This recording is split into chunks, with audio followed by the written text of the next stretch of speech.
अज्ञात वाहनाच्या धडकेत रस्त्याच्या कडेने चालणारा 45 वर्षीय इसम ठार। महागाव तालुक्यातील गुंज येथे माहूर रोडवरील पेट्रोल पंपासमोर भरधाव वेगाने येणाऱ्या अज्ञात वाहनाने एका पादचाऱ्याला जोरदार धडक दिल्याने त्याचा जागीच मृत्यू झाल्याची दुर्दैवी घटना घडली।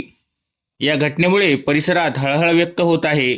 मृतकाचे नाव विठ्ठल थोरात, वय 45 वर्ष, राहणार इसापूर, तालुका पुसद असे असून ते गुंज येथे वीज वितरण कंपनीच्या टॉवर उभारणीच्या कामावर मजुरी करण्यासाठी आले होते।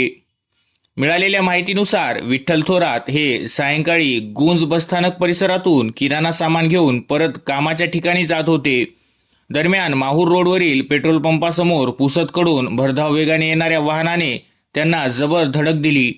धडक इतकी भीषण होती की विठ्ठल थोरात यांचा घटनास्थळीच मृत्यू झाला।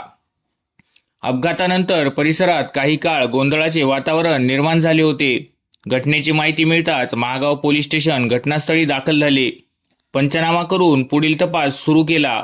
मृत विठ्ठल थोरात यांच्या पश्चात पत्नी, 3 मुले असा परिवार असून त्यांच्या अकाली निधनामुळे कुटुंबावर दुःखाचा डोंगर कोसळला आहे। अपघात करणारे वाहन कोणते होते तसेच चालक फरार झाला का याबाबत पोलीस अधिक तपास करीत आहेत।